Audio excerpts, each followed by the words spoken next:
Hey Mike, how are you? I'm swell. How you doing, Bob? I'm great. Welcome to the Pop Culture SquadCast Live. It is Tuesday, October 15th. Um, we have a really cool show for you tonight. We're going to talk to you and do our normal opening intro and talk about what's going on in the world of pop culture, but we have an interview that we recorded yesterday. So it's it's a new thing for us. We're gonna play this video that we did with the folks from Geezer, including Will Potter and Philip Bond. So stay tuned for that. That's going to be coming up pretty shortly.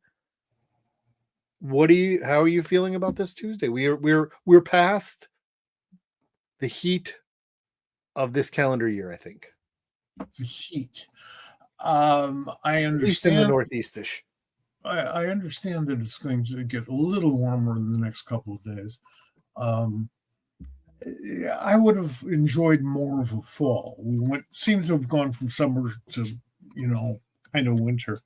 Uh, but I'm used to that, having grown up in Chicago, where fall was just something you did with your leaves. Sure. So we are now we're halfway to Halloween through October. It is getting there. There are there's some very interesting books coming out this week. Tomorrow is New Comic Book Day. There were books that came out last week. I want to touch on one of them, and I don't have the graphic for it, so we're going to talk about it. And I just want to say I've read Wonder Woman 14 yet. I don't know if you have, but I have read it. I've read that preview that they. I've read the whole thing. Yeah. It is good. It is. Oh, I know they're hyping it. It is a turning point issue. It is possibly a jumping on issue or a jumping off issue. But I want to say that it is really, really good. It is what I expect, and that's high praise from this run. yes, I there are two DC books regularly published. I'm not talking about miniseries here that I am particularly enjoying these days, and that is most certainly one of those two. Yep. Um, I want to talk about another piece of DC news that just kind of came out today, and it's just kind of fun. It's a fun thing. We're going to throw it out here. This post was given by James Gunn. He says that Crypto arrives on screens in Superman this summer. Crypto is going to be in the Superman movie, and so he put out this GIF that just kind of like plays, and I don't know, it's fun. I do not understand my lifelong fascination for crypto. It makes no sense whatsoever. When I was a kid, I read like the second maybe crypto story, bought it off the stands, and I loved it. But I was a kid, and you're supposed to like dogs and stuff. But now I'm like a septuagenarian, and I'm going, "Hey, cool! Crypto's going to be in the movie." that's kind of odd, but I there's something about just we're gonna send our baby out from Krypton before it blows up, but first let's send out the dog. well, we did it. We sent the dogs up into space first. Yes, and by the way, we never got them back. Well, there've been comic books written about those. Yeah, I know. It's I don't know if we could do that today. I don't know if people would sit still for it. Well, Trump would. Well, okay. You brought him up. So one of the other pieces of news that came out in the last day or so, and I don't know, I don't have a graphic for this, but I will share the web page. And there's a place you can go if you are so inclined, called stopproject2025comic.org. And this is what the website looks like. And if you notice, there's a option here to read the comics, and we like that. We are enjoying reading the comics because it is put together by a group of people, and it is it is a a comic that's out there, and it is called The Comics Guide to the Republican Plan to End Democracy. And essentially, it is a bunch of comic book artists and writers and creators putting together a 80-page document in response to Project 2025, which is, if you don't know, is the Heritage Foundation's concept of what they would envision in a Republican-led election or one election. In point of fact, it makes Mein Kampf look like Little Dot. I like Little Dot.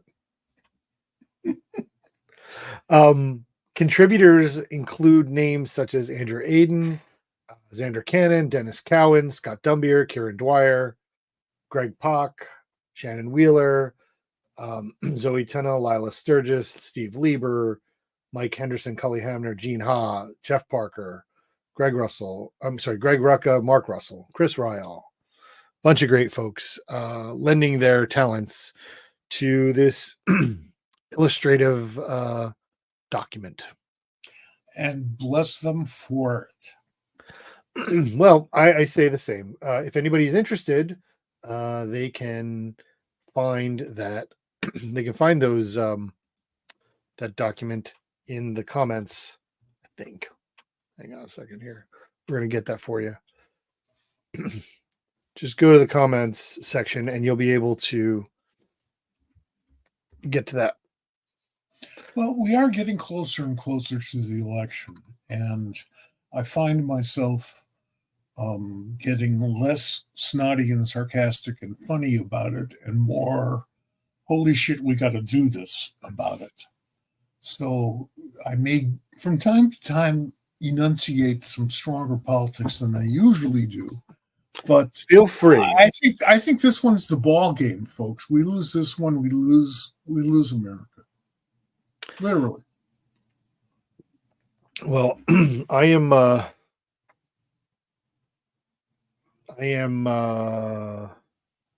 to let you be the voice for those things. That's my job. My mind is with you, but I will refrain my voice from saying certain things publicly on air in order to keep my job. Yeah, I understand that. And I've been at this now forever. I mean, forever.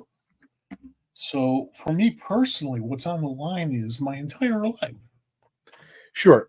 And there are people and friends of ours whose lives are literally on the line here. Their way of life, their livelihood. Yes. In ways that we didn't used to think of. You didn't, in my mind, in my world, it never felt as risky as this for people's livelihoods. I agree, and I lived through the Cuban Missile Crisis. Yes, I understand. And that was a time when I never saw more people more concerned for a longer period of time in my life. It was truly a frightening time. Now, I was like 12, so I probably was easily frightened back then. But at that point, for good reason, we came close to World War III. And I can't help but thinking that this is another moment in time like that. I mean, it's obvious that this is. And our friends who have participated in this response to 2025 understand it perfectly. Yes. Get the word out now. It's our last shot. Yeah, this is the time. This is the time to speak your mind, whatever that may be. So I did want to share that with everybody. I did want to let people know that that's there. There's a link in the show notes or in the comments section. You can get to that and read for yourself. Enjoy it. It's hilarious. Tomorrow morning, I will be getting on an Amtrak train north to Penn Station and going to New York Comic Con. So I will be there. Mike will not be there. People may want him to be there. New York when you get off the train. You will be in New York? I'll be having weird. I'll be having lunch tomorrow with Greg Goldstein. Okay. Well, let me know where you are because we'll be there around noon. You won't be up there then. I'll oh no, I'll be there at 1:45. Okay. I'll be at the restaurant. So I'm going to be there this week. There's a bunch of events, panels that I'm going to try and cover for Pop Culture Squad. I'll be taking some pictures and taking some videos, and I'll bring back news that we find out, some things that I'm looking forward to checking out about some events that are going on this weekend. I also will be most likely attending the Harvey Awards on Friday night, which, we want to take a minute just to just to recognize that the people there are five gentlemen who are entering the Harvey Awards Hall of Fame. Posthumously Akira Toriyama, but also not also posthumously John Buscema. But also Arthur Adams, Larry Hama, and Sergio Aragonés. So they're going in the Hall of Fame this weekend on Friday night. Then there's the award ceremony. Some people will get. One of those 5 people are absolutely deserve that honor. Absolutely. I agree 100%. Absolutely. They are all people who you need to mention if you're telling the story of comics, right? That should be the criteria as far as I'm concerned. I agree.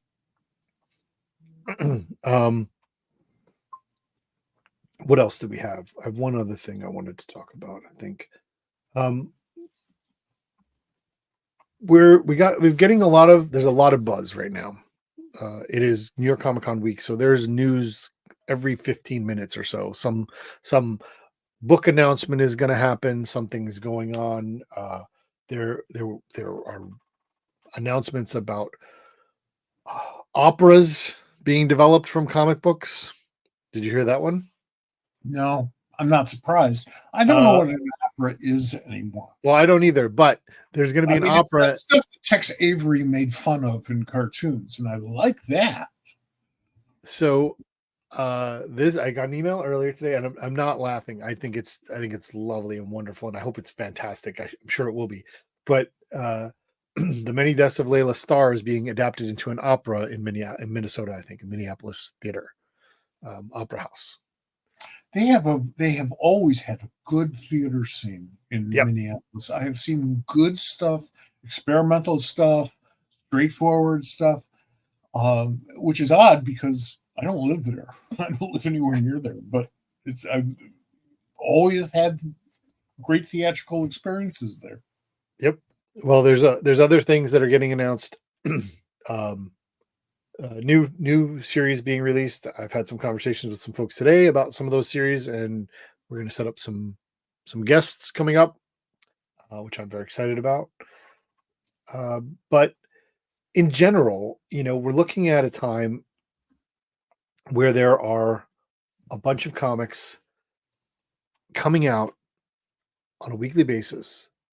I think we're in a rising portion of comics. I feel like there's a lot of good comics coming out, and they're continuously getting more and more good, better, and more of them. It's funny because I think every couple of decades we go through this, where there's this moment in time where all these different people, all these different creators, all these different publishers, distributors are just at the top of their game. And we have so much of that going on right now. It is an exciting time to be a comics fan, and I think an exciting time to be a comics professional. Agree. There's so much good stuff out there. Here is the book. There is something that's coming out this week. I knew there was something here, and I couldn't quite get to it. So this is the book that Mike wants. That if you're looking for a Christmas or Hanukkah or Kwanzaa present for Mike, this is what you need to get him. Do you see this? Oh yeah, actually, Saturnalia. That's a great Saturnalia present. Great Saturnalia book. Yes. Yeah. The Art, Innocence and Seduction, The Art of Dan DeCarlo, the expanded edition by Bill Morrison. This is available today, I'm pretty sure, because it's a larger size book. It is from Fantagraphics. Um, I want this book. I think that the right guy has put it together. Not that Sure. you're a wrong person, but I have great respect and admiration for Bill's work and his career. And I didn't know that he was doing a book about Dan until fairly recently, and I thought immediately, like, right guy for the job. Yep. Right guy for the job. I had a dinner once with Dan yeah? where we it was at a pizzeria Uno's where we discussed the concept of him suing Archie for Josie, and just a long, fascinating conversation. The guy who's had a career. Did he sue them for Josie? He did, yes, and it didn't work because they own it all. But you think of him as the Archie guy or the Betty and Veronica guy if you really know your stuff. But he's gone back, decades and decades. He's really part of the fiber of this medium. Oh yeah. Again, someone you can't tell the story without. Yes, exactly. And there's more and more of those people, and that's only fair. Yep. Bob Montana, Dan DeCarlo. You can't tell. Archie's part of the fabric, and without them, there isn't Archie. Absolutely. My respect for Bob Montana, and I truly believe that he's gotten short shrift, because when we're talking about people like Siegel and Schuster and Kane and Kurtzman, Montana's name should be on that list. Dan Parent, who's carrying the weight of the Archie image right now, did a beautiful tribute to Bob Montana with a variant cover that's coming up in Archie before. I don't know when they're going to publish it, or even if they're going to publish it, but it's a beautiful cover. It's in his style, but very much a tribute to Bob Montana. Beautiful piece. Wish I had it. Well, I'm sure you'll have an opportunity to get a copy of it somehow.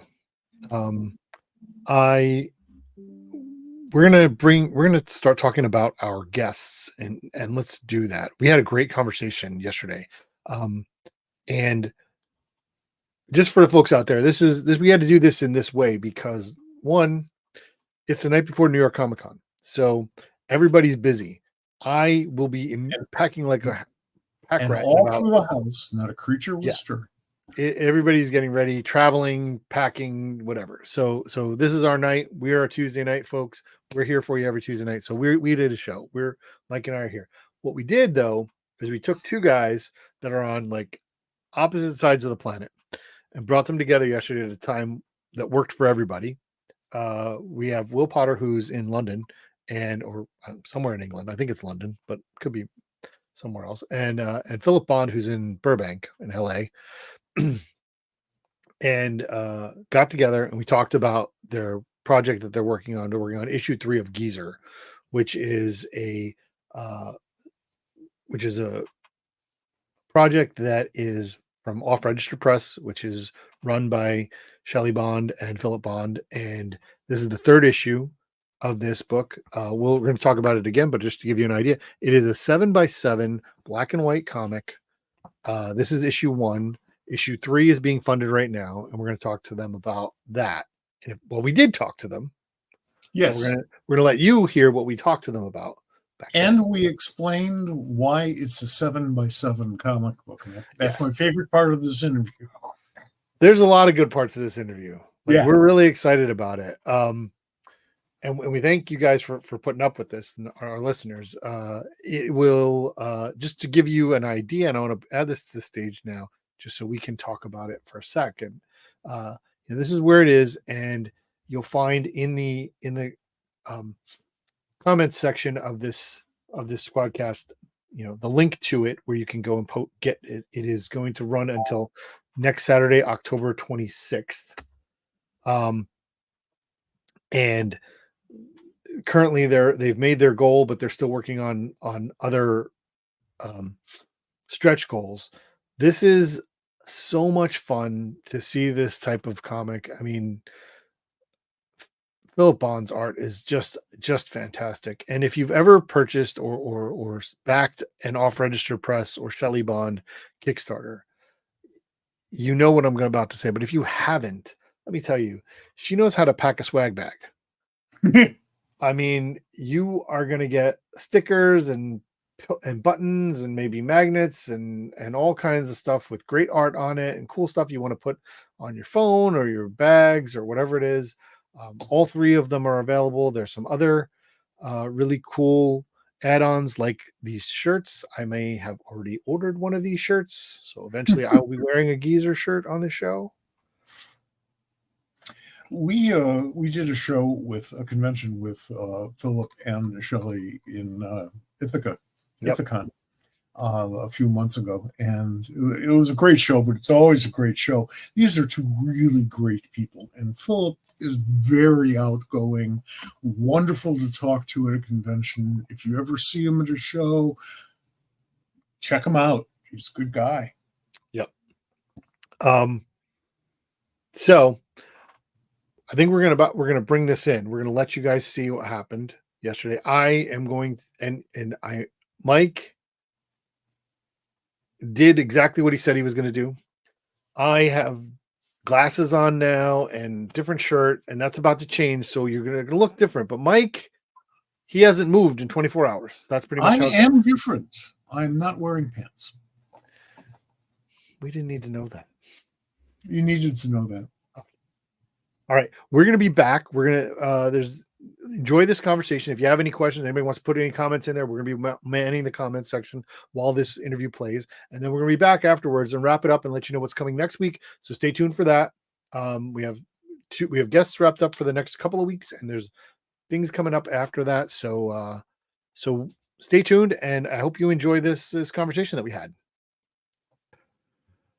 All right, Mike, we're about to bring in our guests. We've been talking about it a little bit ahead of time, but this is a recording from yesterday, and that's why our clothes have now changed from today, which is yesterday. We're off on time, but you know where we are. Speak for yourself. I'm not clothes. Right. I need to sit here for 24 hours. See what happens. Well, listen, I am not wearing the shirt that I was wearing a second ago, so that's happened for me, and we're going to bring in our guests, which we're really happy to have. We've talked about them already, but we have Philip Bond and Will Potter, and they work on Geezer.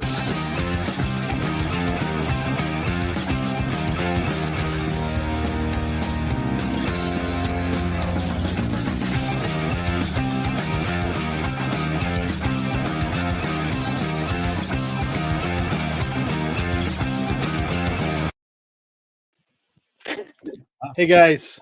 Hello. Great little animation. You're doing better than we are at promoting us. I'm curious. What was that? What was that library music? Was that like Brit-Pop music? Well, I definitely looked for something Brit-Popish.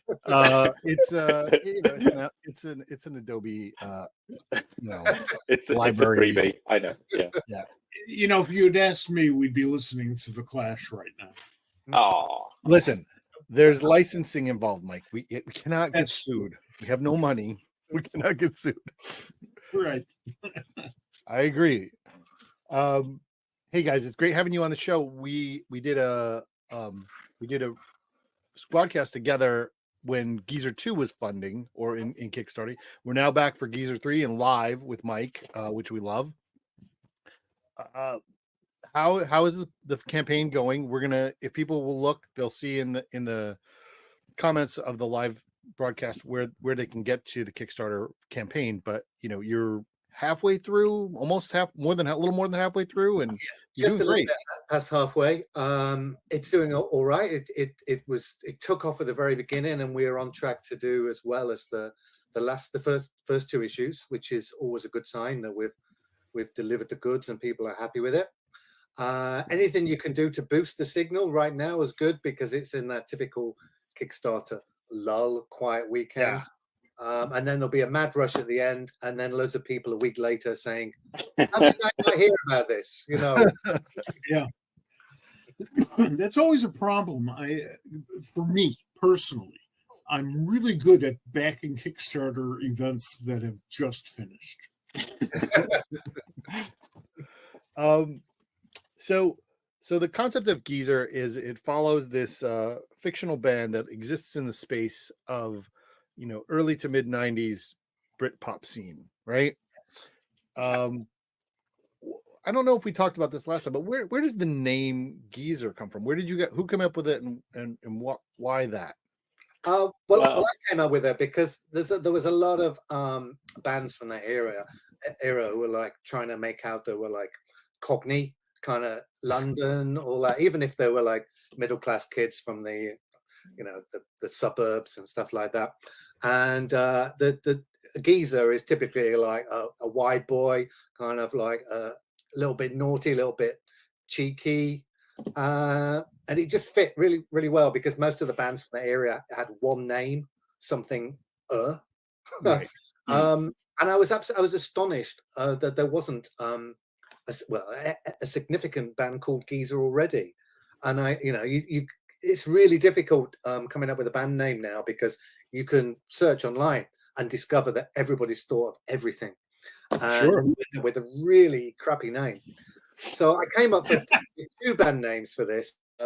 Geezer, which I'm very happy that we seem to have claim on, and another band called Clobber, who were like the rival. And again, I couldn't find any big bands called Clobber. Obviously, there is a Geezer Butler, which I'm sure you're aware of. Yes. So far, he hasn't raised his hands and threatened to sue us. We did do a thing in the second issue where we sent them to the States and they discovered that there was already a Geezer band there.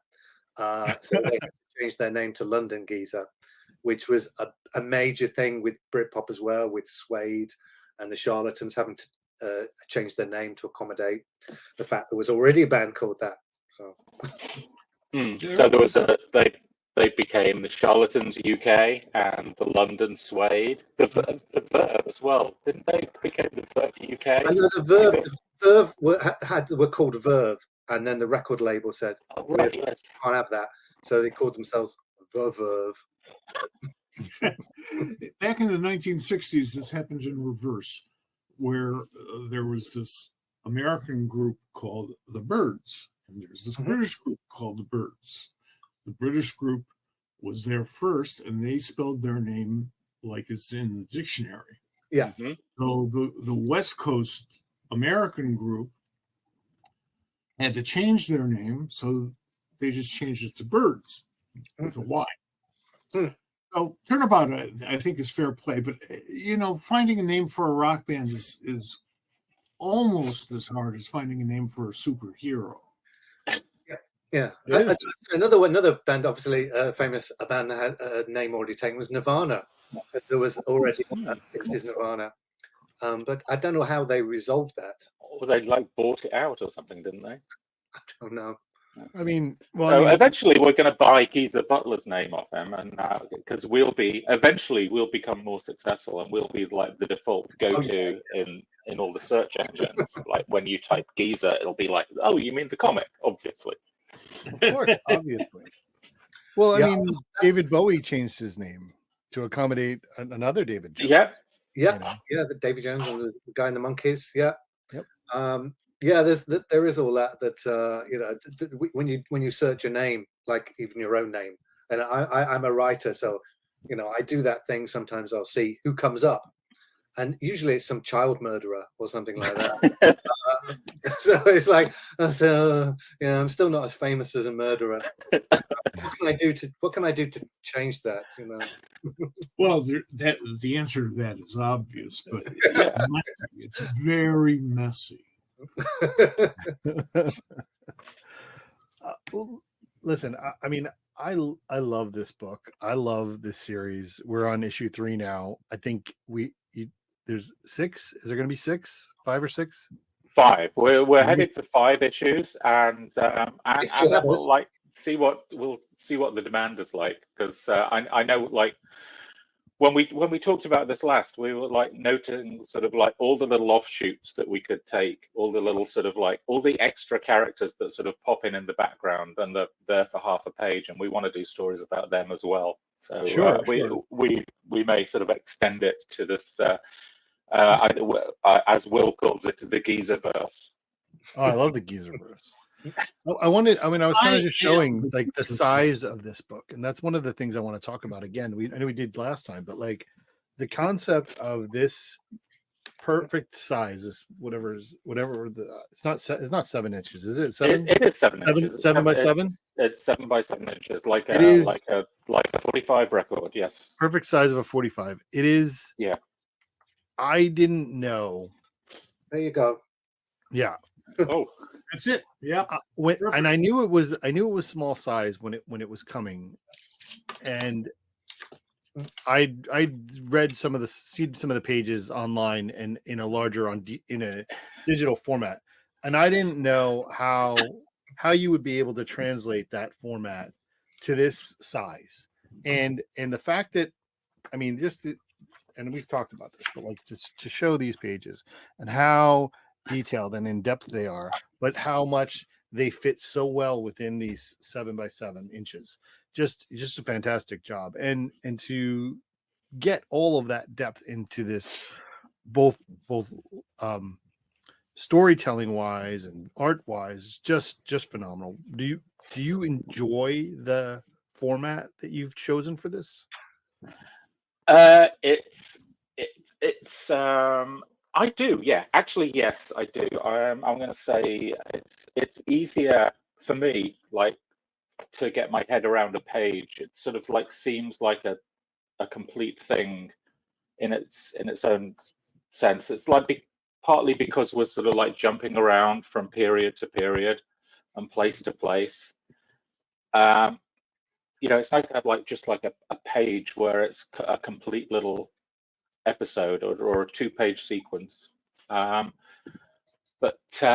yeah, I mean, the pages are like packed, like completely packed. I'm working digitally, so like really sort of I'm working at a like 10 by 10 inch size. Okay. But the way that it fits down, you could be at 10 by 10 and then it come down and get smushy. It doesn't, I hope not. I hope not. It's not that much bigger. Do you get any pushback from retailers, from comics shop owners who don't know how to rack it? Yeah, they don't. Not many stock it, so it's not been an issue. But I think the places that do stock it, like, they go for the weird sizes and things as well. That, like, most of the places that we've approached have been the kind of comic shops where they like keep a lot of zines. So there's like all different kinds of formats. Yeah, small presses, all kinds of sizes. So yeah, it's not really been an issue. And for me, mailing out copies has been very good because I can just buy the cardboard sleeves that you normally send out a 7-inch single in. Mm. So.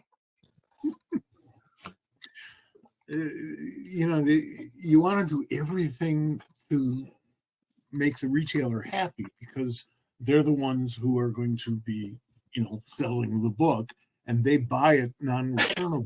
So they're a little scared, and they never heard of you before in terms of the book. So I think going out in that format is kind of a risky thing, and I respect you folks for going there.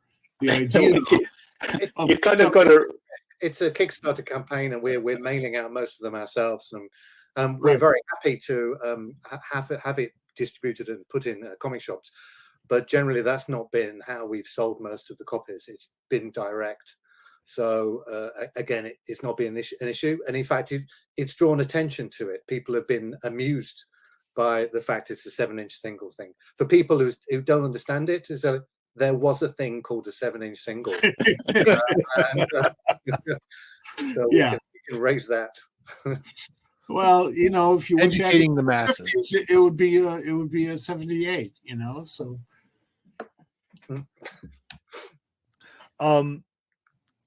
So this is a really small production. It is, writer, artist, and tremendous letterer Jane Eyre, Yes. who's doing some of her best work on this project. Yeah. I'll absolutely say that. I love calling her that too. But so you guys have this kind of idea, like, and it's now been a few years now. I want to know. I know that this is something that means a lot to you, particularly Will. But what made you invest such a chunk of your life in this time frame? Like, what is it about the Brit-Pop wars and this time of music and pop culture that really brings you to this and makes you want to bring other people here? Well, I got my yeah, I would say it's actually Shelley Bond who brought us into this. She's, if you're aware of social media, she's just raving about Britpop bands all the time, and she just said, "I'd love to do a comic strip about Britpop." So I pitched this idea of a band that, were around at that time and didn't quite make it big, and most people who remember that time don't remember them. And she loved it, and she offered me her top guy to draw it. Your favorite artist. So we're drawn into it, whether or not we're big fans of Britpop or not. What is amusing though, it's like I have mixed feelings about Britpop, because it reminds me of the end of my band Cud, who kind of crossed over with Britpop in '94. Just before we split up, and we were never part of that scene. And if anything, it made, wiped us out. It was like, that we were the past. This is the future. So there's a little bit of getting off that kind of like frustration off my chest. I can also relate to a lot of the stuff that those bands went through, because I dealt with the record companies that period and the press, so I can use a lot of my experiences from that period. And me and Philip did know some of those bands personally during that period, so we can share experiences. Philip especially knows what the pubs, what the venues looked like, what people were wearing, all those kind of things. Oh, can I just like point out something? I might be like weird and off beam, but I noticed like the other day when people were talking about like the Misty comic that's been sort of come back. There was like from our youth in the 70s, and when like all the boys were reading war stories and stuff, and thinking about that, it was like at the time in the mid 70s, doing war stories was 30 years previous. That was living memory for the writers and artists, and this is the same for us. These are our war stories. Like 30 years on, we're talking about things that happened to us in our youth, just as like that generation in the 70s were talking about the Second World War. So the first issue is actually called "What Did You Do in the Britpop Wars?" Yeah, because there was a lot. This. I mean, it's light-hearted, and obviously there wasn't really any genuine hazard in the Britpop era, but there was a lot of animosity between bands, rivalries, and things like that, which the press loved to big up, and we've used that in our version as well by creating a rivalry between Geezer and Clobber. Before I started writing this, the first thing I did was like do a deep dive in all the biographies of those bands from the period, to basically steal their stories and adapt them for Geezer. So for a lot of those bands, they might read this and think, hang on, this happened to us, Well, I mean, the question is, like, since this started, things have changed. Like, who has Oasis tickets here? Anybody? No. I think rip off in the UK for tickets. People, they're all expensive, and then they did this the ticket companies did this thing called dynamic pricing. So there was absolutely huge demand for it. It was Sure. out, but you queued up for over an hour, and then you got to pay the money, and suddenly it was several £100 more than you expected, and you had like seconds to decide. Yeah, you just got to go for it. The Oasis, and they did. They're grumpy, but they're still going to see Oasis if they stay together long enough. Yeah, we'll see. Well, back in the first comics days, our office was about a half a block away from a record store, which means that if you couldn't find me in the office, I was at the record store. And I walked in one day about 2 p.m. because some album broke that I really wanted to get, and that was the day that Springsteen tickets went on sale. So I stayed away from that place in the morning. There was a line outside the record store. Okay, fine. I waited till 2 o'clock. Nobody was in the place. I walk in, and the first thing the clerk says to me is, "So you want Springsteen tickets?" And I said, "No, that's not what I'm here for, but I would think you were sold out." He says, No, there's plenty of tickets left. I saw the line. It's just everybody thought that they were sold out. So not enough people lined up. So sometimes that backs up on you. I do believe that Mr. Springsteen's concert did sell out anyway. Yeah. And you know, I mean, that's fun, but the connection between rock and roll and comics, the energy has always been there. And I think the big difference between what was going on in the comics in the 1950s and in the 1940s, the difference was rock and roll, because it allowed people to experiment. Jack Kirby picked up on that immediately. You could see it in his work, particularly once he and Joe Simons split up. So the idea of walking in that turf always amazes me and amuses me, because I do believe that we do have this cultural connection between rock and comics. Absolutely. So, I'm just going to agree. I also want to take a second to let everybody know that we are educating the masters. Like, it used to be, you didn't used to just be Ticketmaster. You went to a record store to get tickets to the concert. Which has got to be mind blowing to most people, because they don't even know what a record store is. Like, there's that. I miss record stores. Detailed things like that. We obviously, it's one of the things that's fun about writing about this period, is the fact that, you know, nobody had mobile phones. I do remember those days going on tour with our band, and 2 members of the band would often go AWOL, and we would be driving around in a van around Leeds, knocking on everybody's door where they might possibly be sleeping. So, like, have you seen Carl? Is Steve here? You know where he is? We have a sound check in like 3 hours time. Yeah, it was hilarious. And imagine like how would you deal with that in a foreign country? I mean, like in the last issue of Giza, we did Martin went missing. Yeah, Martin went missing. There's like no way of finding him. We had that. We had like 24 hours in Poland where we had lost our drummer. The drummer. This was a crazy tour of East Germany. Very easily misplaced. It was before the Berlin Wall. Well, the first bit of the Berlin Wall came down, and we went over to through Eastern Germany to Poland when it was under communist rule, and most of our gigs were cancelled for various reasons. And our drummer went off one day with a fan who was helping support us on the tour financially, and then never turned up the next morning. And the fan, our friend, turned up and said, "I think Steve's dead." He's like, we went out, and there were these like 2 guys who were like gangsters, and they were giving us loads of drink, and they took us back to their flat, and I think he might be dead. So we were like we were impoverished. We had no gigs lined up. Our van kept breaking down, and we thought our drummer was dead, and we had no idea where he might be. And of course, he turned up really about 12 hours later, really blasé, and says, "You know, what are you worrying about? Oh, I was just hanging out with these gangsters. It was fine."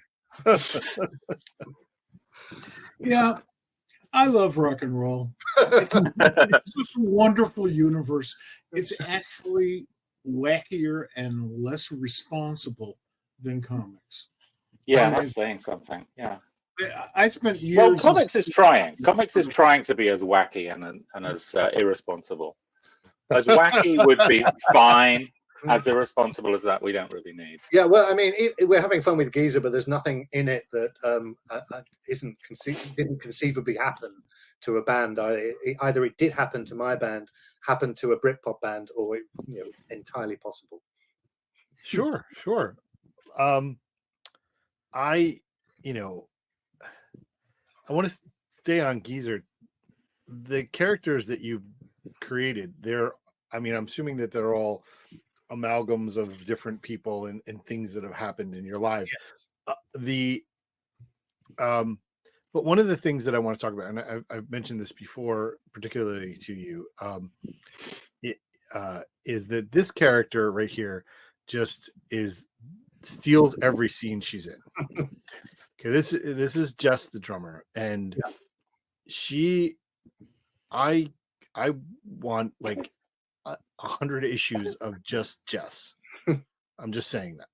I'd be very happy for that to happen. Philip draws her wonderfully, so it was really clear that she was going to be the standout character. And Shelley was also really keen for her to have more and more scenes. So it basically became her and Martin, the singer, and the other guys are just like a backup band. Well, who remembers the bassist's name anyway? Exactly. Yes.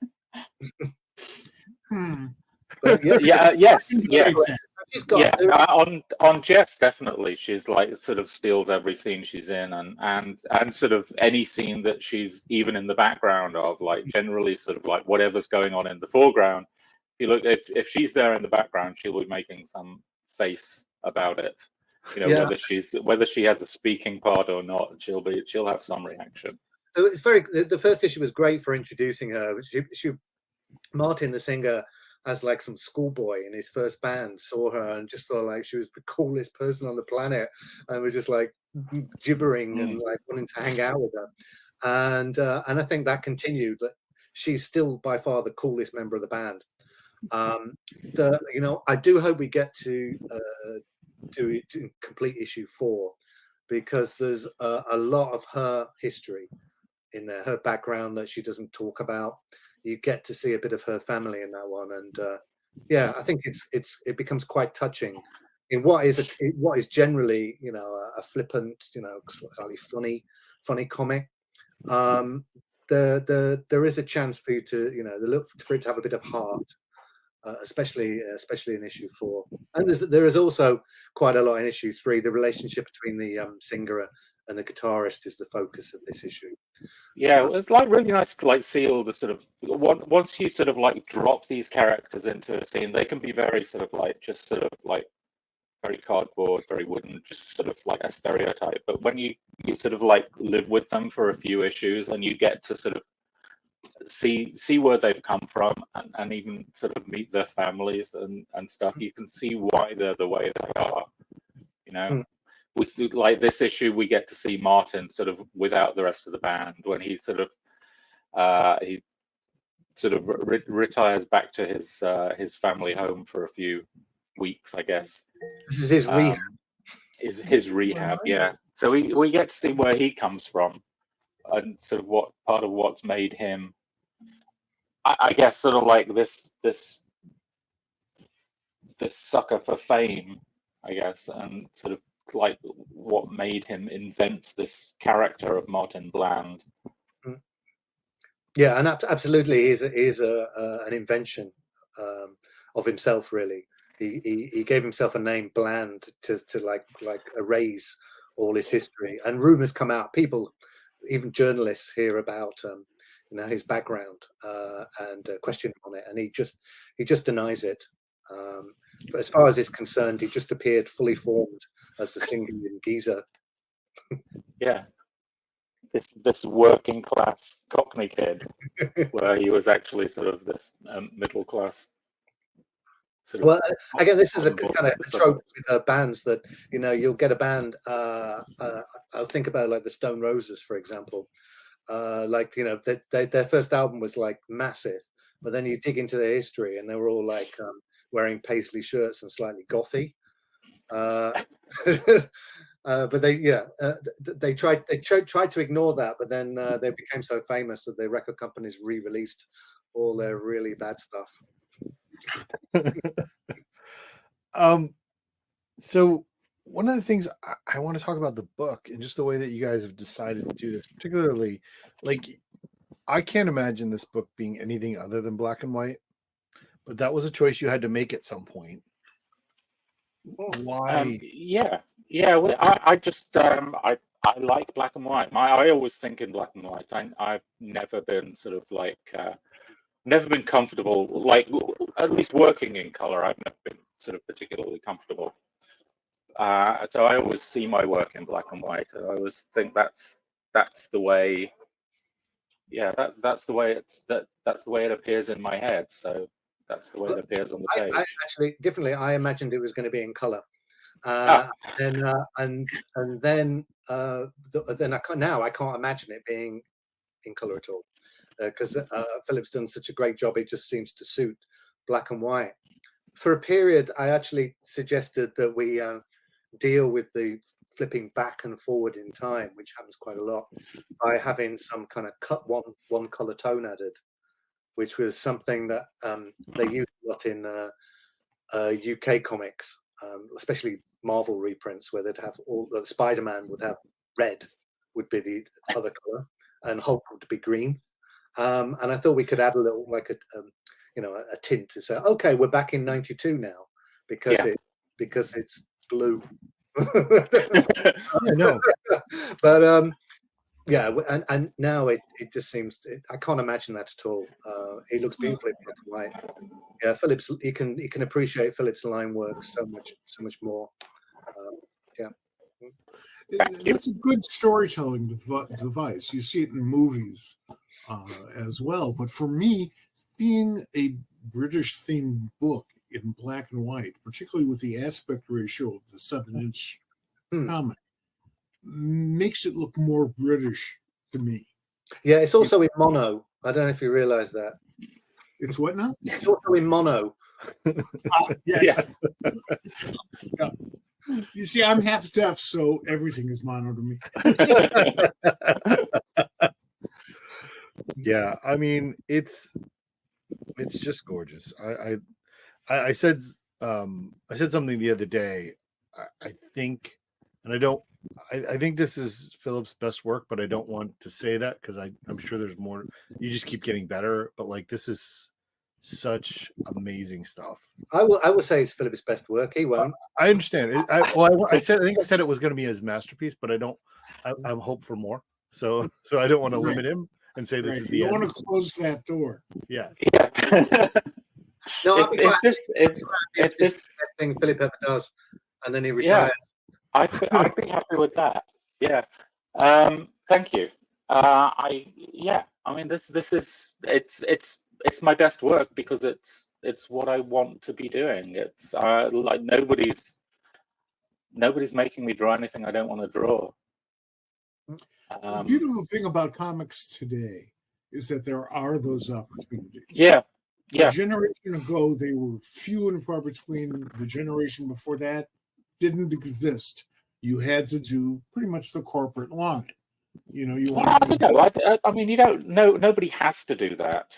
And it's become a choice for me anyway.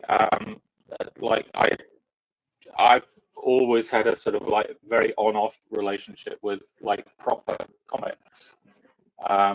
You know, I'd like get halfway through a storyline and I'd start running out of steam and sort of start and we'd always end up getting someone else to finish it because I was like partly because I was starting to think about the next thing that was coming up. But this is like sort of entirely sort of engrossed everything, every waking moment really.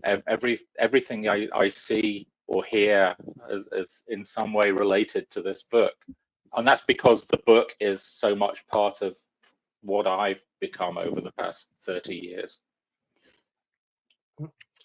That's the way to tell a story. There really is. We have the opportunity now to speak from our gut. you know, to do what we really want to do. It's not that anybody really wanted to be a superhero, although that might be cool. It's a 10-year-old's fantasy. Well, it's also whether you want to draw that as well, whether you want to draw and write that stuff. You don't have to. Right. That's sort of just become the default for a lot of people coming up. Like that's their ideal. All they want is to be able to write or draw Batman or something. A lot of people get over that. Yeah. I think that's very much what happened to like me anyway. Like all I wanted to do was get back to what I started comics doing, which was stories about just kids going out drinking mostly. Something really what I've returned to. I think we've got the best of both worlds here, because we're writing and drawing about a subject we love and enjoy, but we've also got the support of a great editor who's with the experience of working for corporate companies, that she could. It's not just us flying off and yeah, just making something up and not being professional about it. She'll make sure that we produce the goods and that it makes sense, that we deliver on time as promised, all these kind of professional interests, but we can still tell the story we want. And she's very enthusiastic. In fact, she inspired it. You're fortunate enough to be working with, in my opinion, one of the best editors in comics history, which only goes back 100 years. So, it's 100 years. She would take that. I think she would. Yeah. Her work speaks for itself. Yeah. Yes. I'm not denying that. I mean, for me, it's been a useful experience. I never knew Shelley in the 90s when she was like working with a lot of the British talent. I was envious of those people, that a lot of them that I knew, for getting the opportunity to work at Vertigo, for example.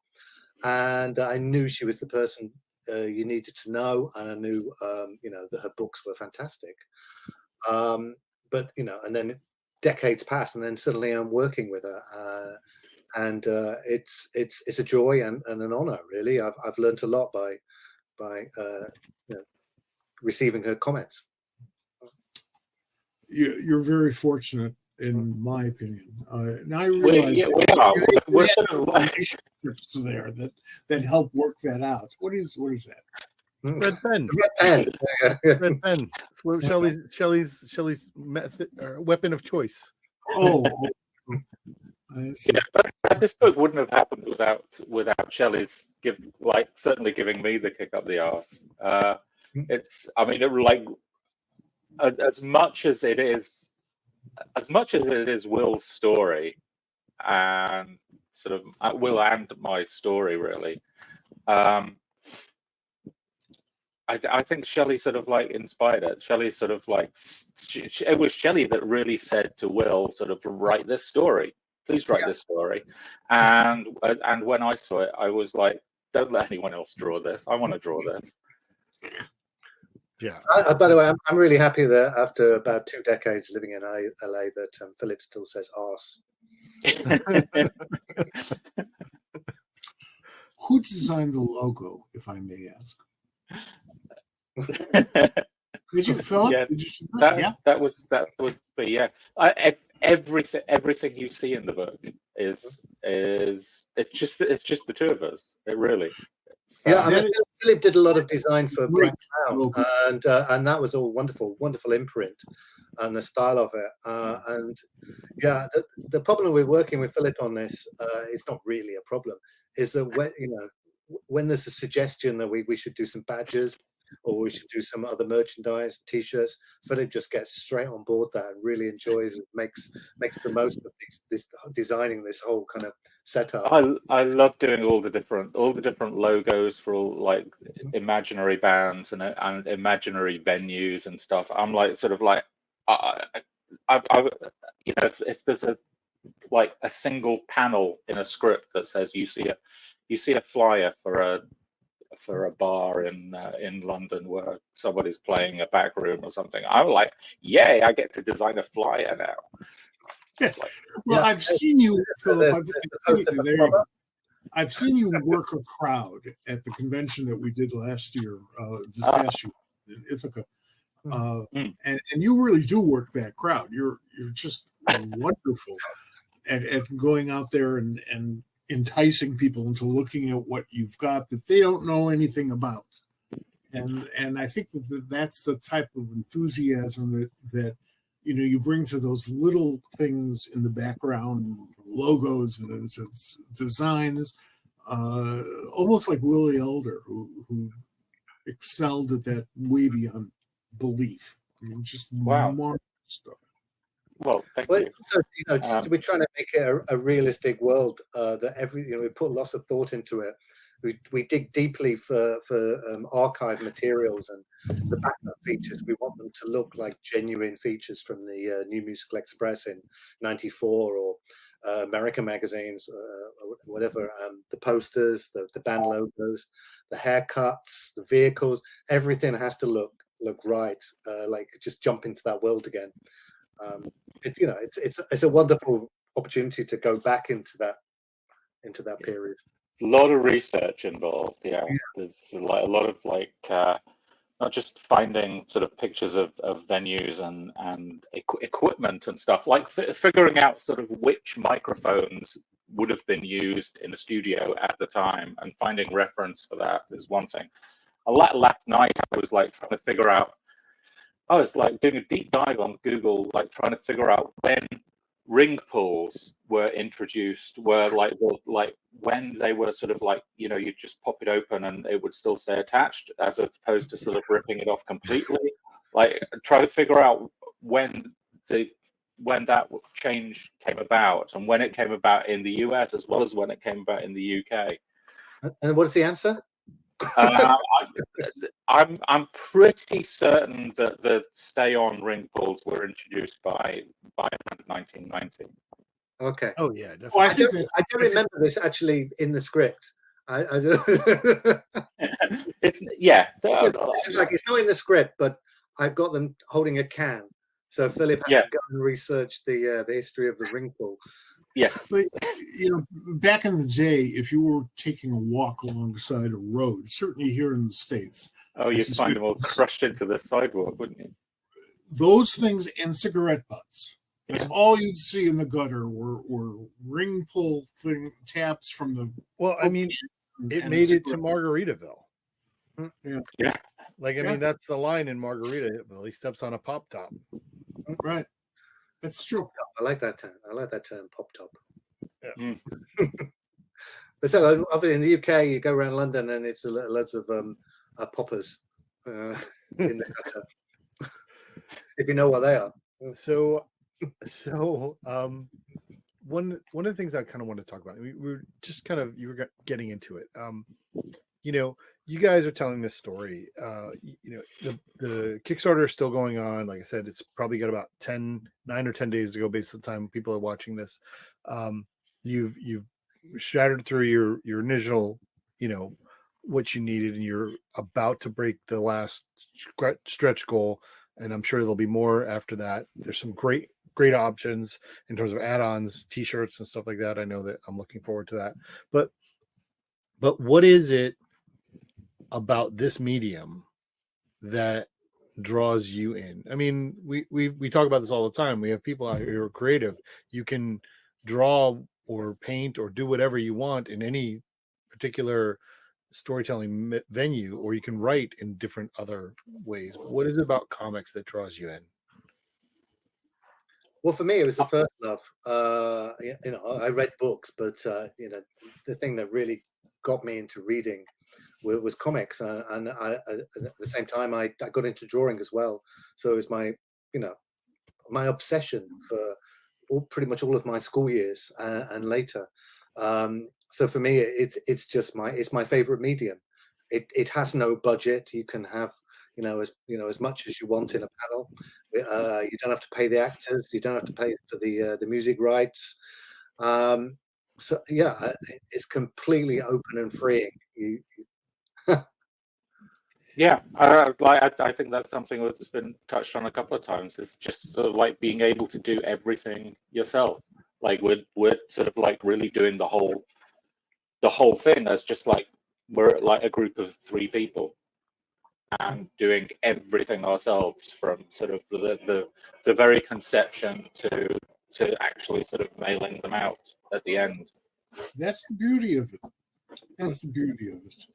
I love it. It's like we're so close to sort of like the creative urge, that Right. creative pulse. We're sort of like we're riding it like that. I grew up. I actually I can't wait till we get the film version that we have no control over whatsoever. Yeah. I'll talk to Alan more about that. Yeah, you get some like American guy to do a British accent, and he's I grew up with my sister was older than me, and she was born in 1944, and I was born like 7 years later. So I grew up with her kind of babysitting me, and I grew up with the very beginnings of rock and roll, and with comics, because she read comics, and she would read me her comics. So for me, that connection between comics and rock and roll is how I was raised. Now, it wasn't how my parents intended for me to be raised, but it is what worked out. And I don't know where the politics came into, but because I do a lot of that, but everything in my life has been rock and roll and comics and this political stuff. Yeah, for me as well. When I was particularly when I was an older school kid and then a student, I was reading comics and then I was reading the music press, and that was there was barely any time to read anything else. That's what I was interested in. Can relate. Yes. What I discovered as a disc jockey was that a lot of the guests I would have on, a lot of the rock musicians I'd have on, were comics fans. Somehow, and they would drop an illusion, or I would drop an illusion, and we'd jump on that and then go, "Oh, you're one of us!" Oh, it's like the midgets in the movies. It's like yeah, there's a lot of that. I mean, certainly the bands that I knew and the comic artists I knew, there are a lot of comic artists who want to be in a band. I was lucky that I got to hang out with Philip and all the guys from Deadline because they were fans of Cud. I got a way in.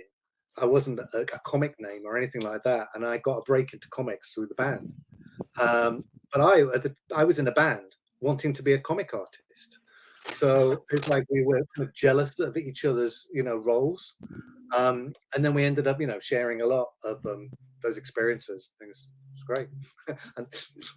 Yeah, now really sort of like the only real sort of progression from geezer now is to actually sort of like become geezer. So I get to become the rock star that I've always wanted to be, and ended up doing comics instead.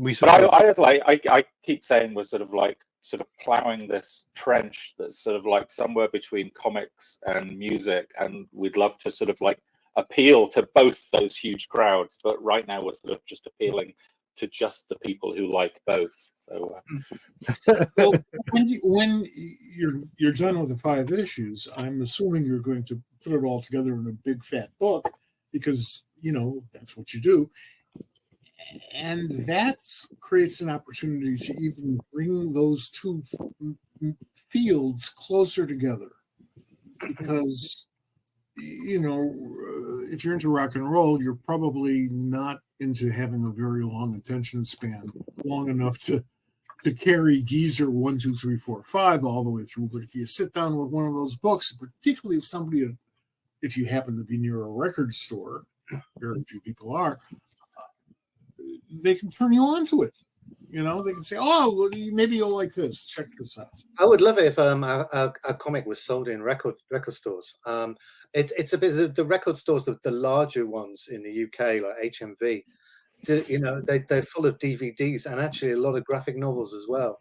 The music is almost like a sideline. Sure. But I think that there definitely would be an opportunity there. We get the book out. We've spoken about this before, but I would really like to make some music as well under the name Geezer. I've only written a few short tunes to go with the promotional animations, but I would really like to record a whole single that could go out with the book at the very end. It'll take that long to get. I mean, if you put the final format in a LP size, right? You bring it to the LP size and then put a vinyl in there with that single in it. I mean, that's Bob. You're having all the ideas that we're already have. I understand that. I'm waiting for this. There's birthday cards where you open them up and it just plays a little happy birthday. Oh, there you go. No, we have spoken a lot about sort of eventually, after we've got these 5 issues finished, and as always, I'm gonna say, like, please, everybody, do not wait for the collection, because it may never happen. And also, if it does happen, it's going to be a long way off yet. Yeah, but we've talked about sort of doing sort of like the remastered Geezer, which and do it in the like 12-inch size, so you can like really see the artwork more, and like even sort of like when we bring the artwork up, we can sort of like keep the speech bubbles sort of like the same sort of size, so that you can actually see more of the artwork. You'd be able to see more that would have been otherwise covered. Yep. Yep. We almost did that with Grimjack. Tim Truman, Timothy Truman, is the artist on Grimjack, is a very, very accomplished guitar player. I mean, he's really, really good. I've seen him jam with, Santana, for crying out loud. He's that good. And he recorded in his own home studio like 4 or 5 tracks for a Grimjack album that were phenomenal, and they're still phenomenal. But at that moment in time, there's just no way to get that off the ground. Now it's like ancient history, but man, maybe I'll mention now maybe it could be done more easily now. Yes. Yeah. I mean, that's something I'd love to sort of have, in as part of the sort of like the final ideal dream Geezer package would definitely be to have music on there as well, like a 12-inch. Just what you can do with the Geezer box set. What do you do with it? It's on there with the rest of your box set albums. Of course. It's 12-inch size. It goes on the shelf with all the other box sets. That's correct. Sit there right next to your Grateful Dead box sets. You reminded me of this whole thing with bands and comics get together. I got like really detailed diaries and archives of my own band's time, and there was a note there that Jamie Hewlett, who was a friend of ours from the comics we worked at the same time, and he had this idea to get a Tank Girl band together with, I think it was Sarah Stockbridge, if you remember. I don't, you won't know her. She was a model, a bit of kind of punky model. She would have been the vocalist. There was Graham Coxon on guitar, me on bass, and Cass from the Census Things on drums. Really? That was the idea. We never got as close as a rersal or anything like that. Wow. That would have been really weird. And also like this like weird like proto gorillas kind of thing. Yeah. You do get that. I remember lots of the early British comic cons I used to go to. There always used to be like a house band, like some like they used to various comic writers and artists would pick up an instrument and do some blues covers or something like that. It's funny because like that even that concept, I was just thinking about just the how comics, art and music has come together. Like for some reason the Teen Titans had a band on the side too. I remember that a few times. Like there was like they were at like I think at Donna's wedding, like they all just kind of like picked up instruments and started playing, and I think they had done it back in the 60s as well. But like just the concept that like we're just gonna play music because we're going to do that, you know. Sorry, I mean, is this is Robin and the band? Yeah, no, yeah, I'm pretty Characters sure. in the comic just got together. Hey, They just jammed. No super villains. Why don't we just jam? Yeah. I That think sounds great to me. I think That's they fooled around with something like that back in this original run, but definitely there was a couple of times, and it was definitely at Donna's wedding, which was issue 50 of Tales of Teen Titans. Like you know, Roy was there, and Wally picked up guitars, and somebody maybe Aqualad on the drums, something like that. Excellent. Yep. I would like to. This are like guys. This I like this more. Why don't we just give up the superheroing? Yeah. yeah, really. Well, Yeah, they wanted to be rock stars, right? That's the whole concept. Yeah. Get Batman in. Get Batman on bass. Yeah. You get when no. when you get to the drummer, you need somebody with the sensibilities of Plastic Man. Plastic Man would be great. He could play all instruments at the same time. You know, Well, he could play a 20-string bass.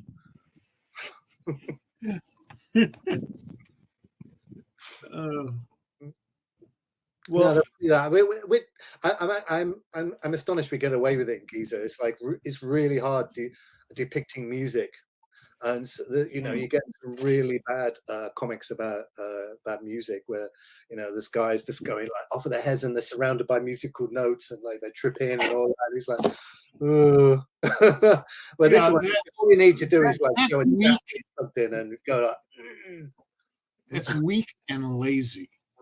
Now, if you don't know rock and roll, okay, exactly. He does, but you really can't do it wrong. You lose your verisimilitude, and the reader thinks you're a fool. Well, yeah, I mean, you can see it in the sort of like in the way it's drawn. Usually, anyway, that like whoever was drawing this obviously had never even turned on a radio, never heard anything like since. Right. Like, I have a photo. It's been around on the internet a lot of Jack Kirby and Frank Zappa, which makes perfect sense to me. But boy, can you imagine if the two of them actually collaborated on something? Oh my gosh, that would be just so strange. So strange. I mean, it's important to be able to do that, especially we're talking about a comic that talks about life and the reality of stuff. But there are comics out there that they'll like, oh, there's a song playing in there, the whole concept, the Tolkien concept of here's a prose song in here, you got to figure out what the music is. And you do a great job with the way that everything works out, and you don't try to force somebody's mind through it. You just kind of give the hints, and the way that things work out, and just kind of like it works so well. There is a soundtrack that runs through your mind as you're reading these books, and it just fits perfectly. So I really appreciate that. Well, I hope that works, because I write the lyrics with a kind of rhythm or a bit of a tune in my head, because obviously I'm in a band. I know how it kind of works, and the structure of a verse and everything like that. So yeah, it has to scan in my head that this will work. If we get around to doing the music, I could pass those lyrics on to a guitarist, and then it could write a tune to it. So yeah, I hope. I'm glad that that's working. They do feel like also not just getting all those things with the rhythm and everything is one thing, but getting the lyrics right like that, like Will does, like so hilariously right for that Brit-Pop thing where they're talking about like the whole Suede thing about like the asphalt streets and decadence, the romance of being like poor, but taking taking some drugs and what. It's there's a lot of Suede inspired in the early lyrics of Giza, and then they're going to go through their kind of more they've got also their kind of cheeky Cockney laddish blur thing, and then they're going to go a bit more kind of it's like sub-Beatles psychedelia, meaningless strings of rhymes. Yeah. Oasis period. I mean, I just want to point out, like, there's this line here So, where yeah, they he's cover singing, everything. and it's perfect. You know, I mean, when life is a gas, when you're favored with this ass, you know, I mean, it's perfect lyrics. Yeah, it's perfect, but it's not actually, because of the thing I mentioned earlier, where actually if it was a British song, it would rhyme gas, Right. gas. And I was thinking that it should have been arse, but he was in America at the time, so Yeah. maybe he was fitting that, you know. Yeah, it's I think the record company were on his back there saying, you got to think of the international market with this tune. Yeah, I think he was just happy to get a rhyme. Right. Gas doesn't rhyme with arse. Yeah. So now you I go with that. Yeah, like arse when you're favored with this arse, you know. Yeah. Well, guys, we've loved this. This has been so good. We are so excited about this. We hope that it'll, you guys will break through every stretch goal that comes forward for the next week and a half or however long it's going to be. We definitely want you back when issue 4 is coming, so we can talk about it again and talk about how great issue 3 was. So thank you so much. Maybe we'll be able to play some music from the album. You can have us back to say, like, what went wrong with issue 3. We can do that. It won't be the case, but you can pretend that we'll do that. It'll be great. I don't know what happened to Philip. Just something went wrong between the script and the I don't know. I doubt it. No, thank you very much for having us on, and hopefully people hearing this will check out Geezer and follow the link wherever it is. The beautiful thing about these little shows that Bob and I do, for me, is that we get to cast a light on stuff that we think our viewers may not be aware of, or should be aware of, or should be at least as enthusiastic as we are about it. So it's cool because we're all in this, like in rock and roll and comics, to turn each other on to the good shit. Yeah, that's why we're here. Yeah, thank you very much. Yeah, very good. That's gonna be your motto. Turn people on to the good shit. That sounds great. And that's great. I'm ready for it. Yeah, I think we're gonna clip that. Let's just try to be the good shit. Yeah, sorry, we ended on arse and all that and shit. So I'm sorry about that. Yeah. Okay. We're an adult show. All right. Thank you guys. All right. Thank you so much. Thank you. Thank Bye-bye. you.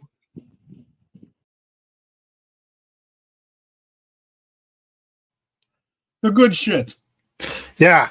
Thanks everybody for watching that. I know you guys. I know there were some folks watching and giving us some good feedback. It was a lot of fun to do that with those guys.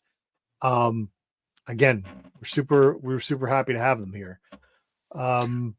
We circled the better part of the globe.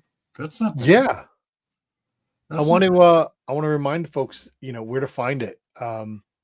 That this Kickstarter is still available. You can get copies of Geezer 3. There's bundles for 1 and 2 and 3. So you can get that in the comments. You'll be able to get that. It's Kickstarter projects Arthritis Press Geezer 3. I'm going to put it back in there right now so you can get to it. So I mean, like, it's weird watching that. That was it was a different experience for us, to be able to sit there and see us talking from yesterday. It was a little.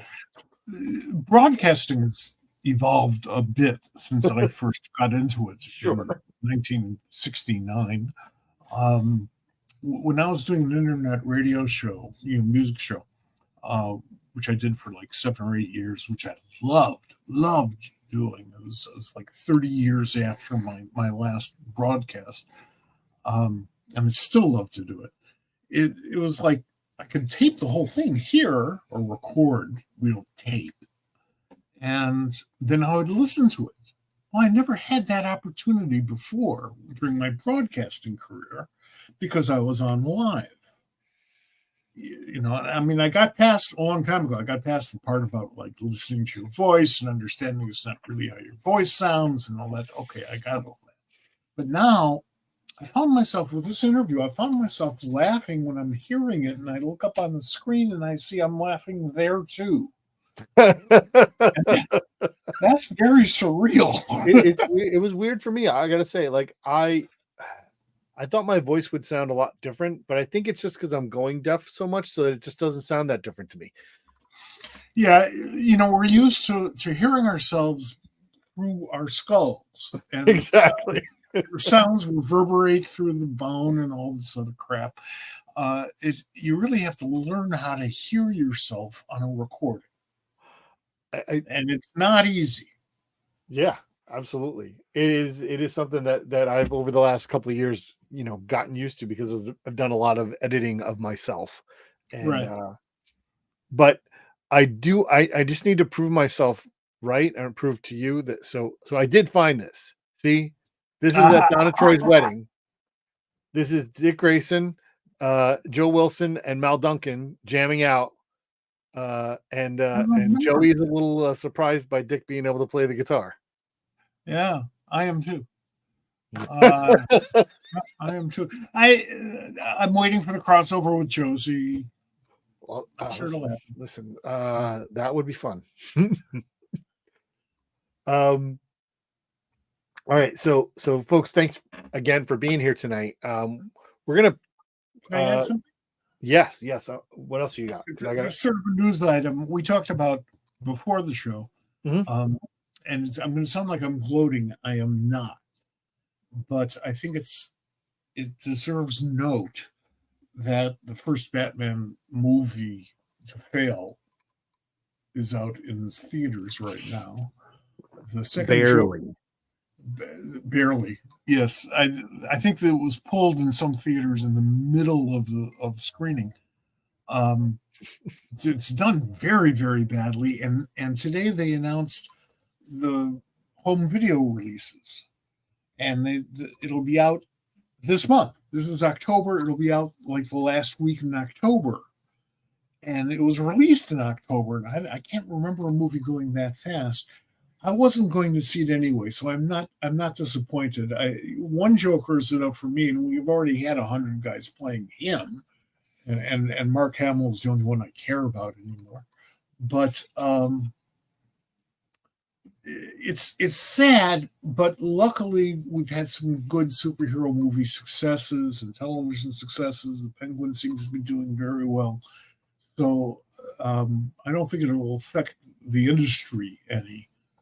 But if you folks want to see the Joker Part 2, whatever it is in French, you better get there real soon, real fast. And I like Lady Gaga too. So yeah, I mean, this was something we kind of had on the on the schedule. You know, folks, I usually have a list of about somewhere between 5 and 10 things that we're going to talk about in our opening segment, and we get to some of it. This was something we were going to talk about last week, but I wanted to get Kyle in to talk about it. So we're talking about it now.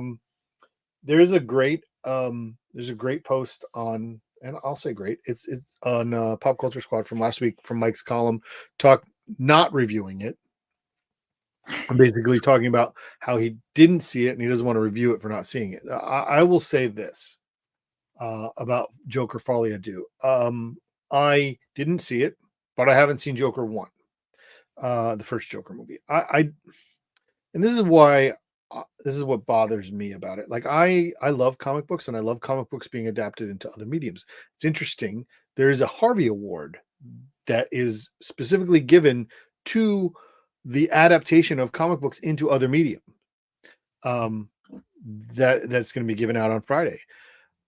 I love that. I love the fact that I can do that. I love when things are in other mediums and come to comic books. I love that concept. But what I don't like, and what if am I offended? Yeah, I'm a little offended. I don't like the concept of these Joker, these two Todd Phillips Joker movies, because it just feels like Todd Phillips wanted to make a movie and wanted to make a movie with Joaquin Phoenix, and just took these, Warner Brothers money, which they're willing to give to people for some ridiculous reasons, and did, kind of slapped some stickers on it and made it fit within that thing. It's not about the Joker. And then this movie purportedly has Harley Quinn, but it has no representation of who Harley Quinn is.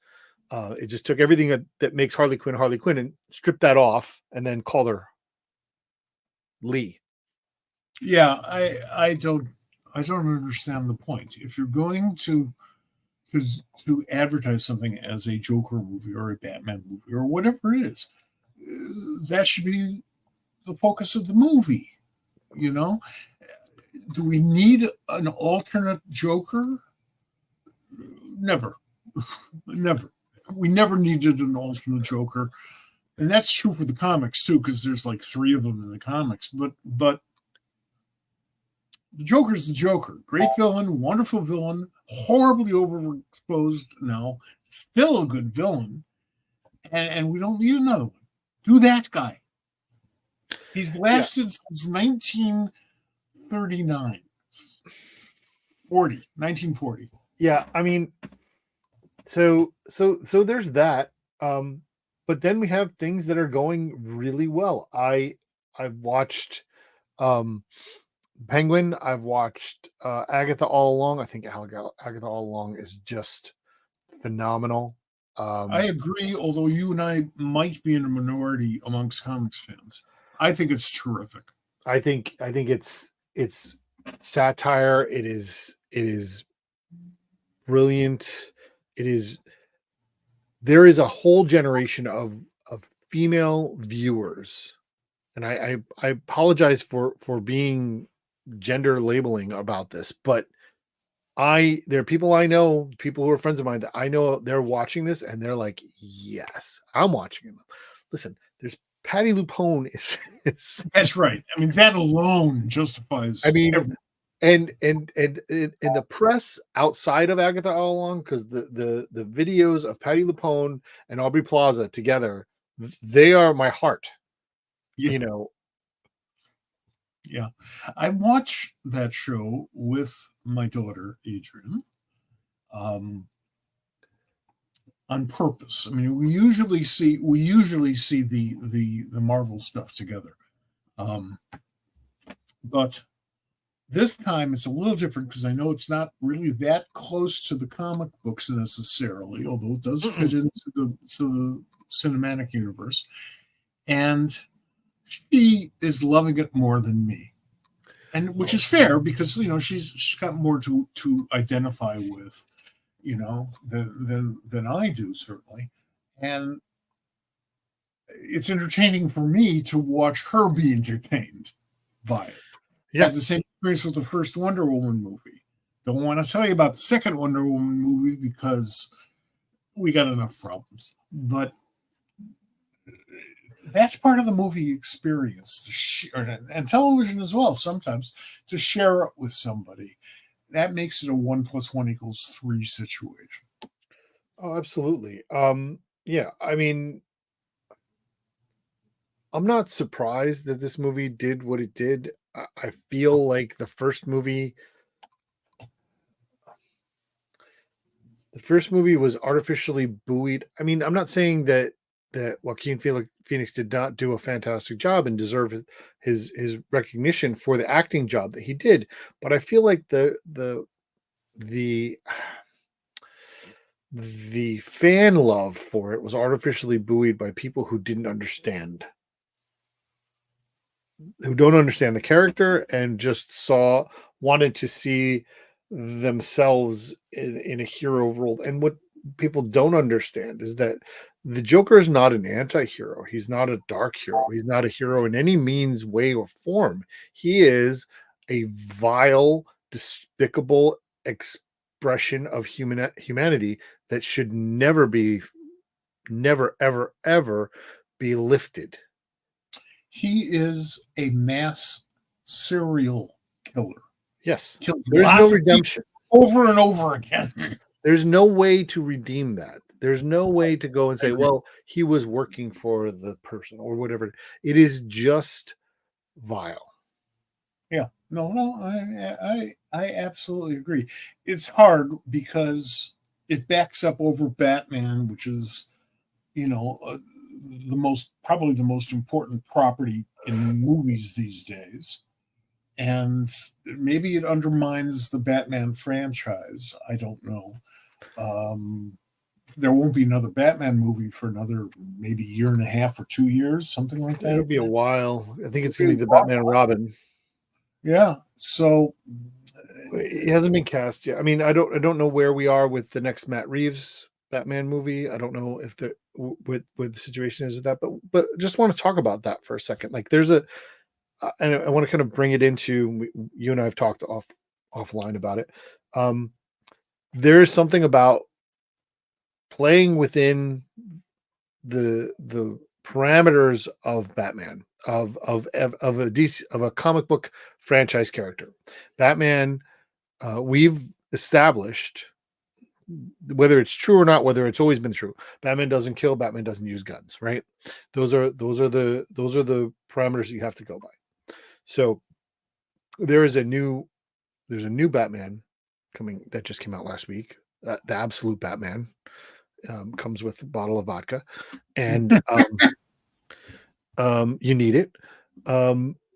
But there's a particular point that was made in that book where one of the characters is observing the actions of the Batman in this book and saying that he's non-lethal, that he doesn't kill people, that he does, because he does a lot of things, but nobody dies there.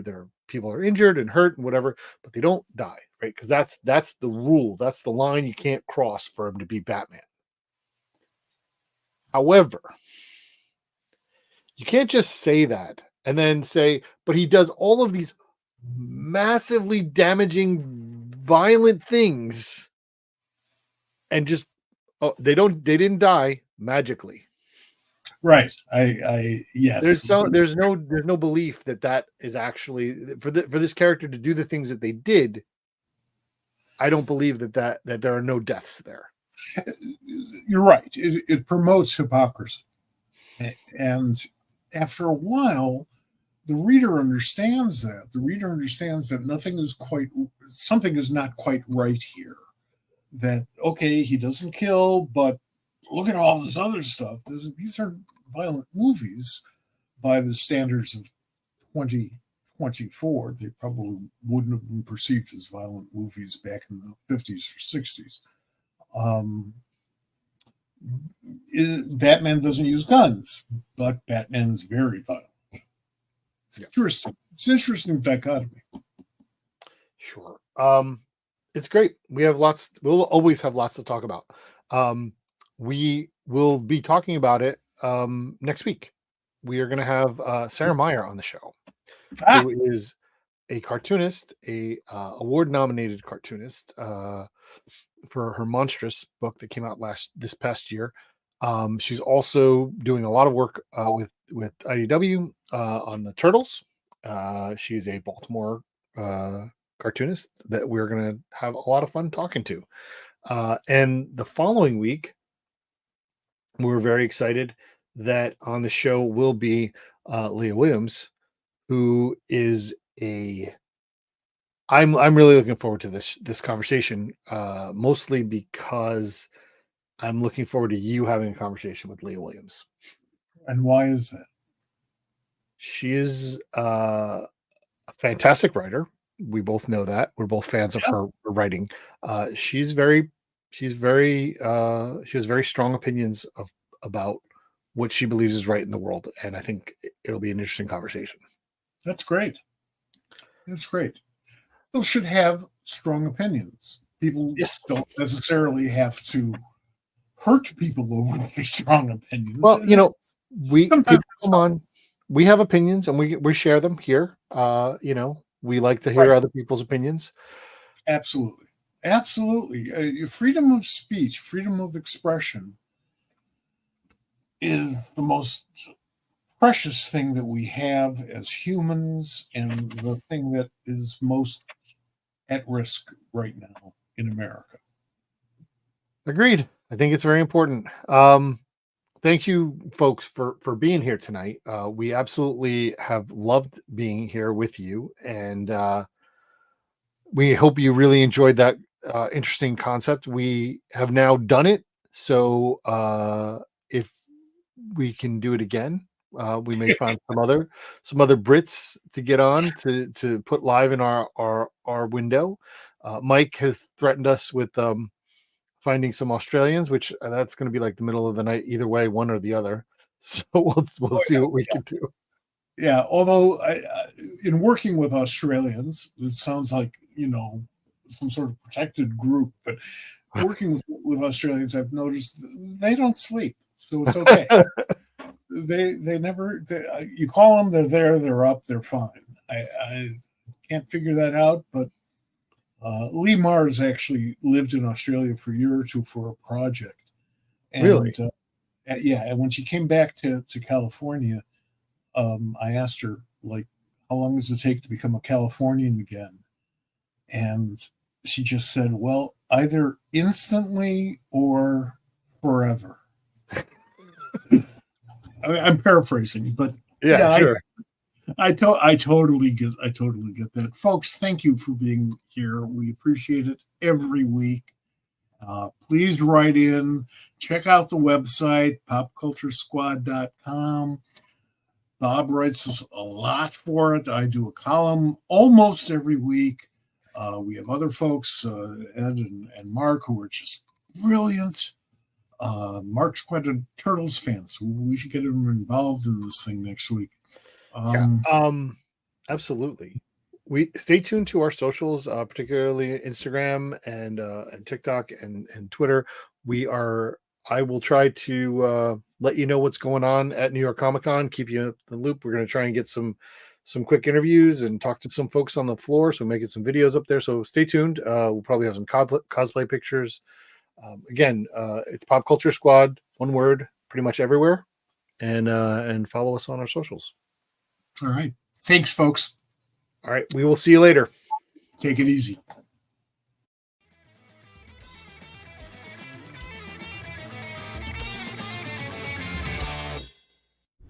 This has been a production on the Pop Culture Squad Network. PopCultureSquad.com. How do you nerd?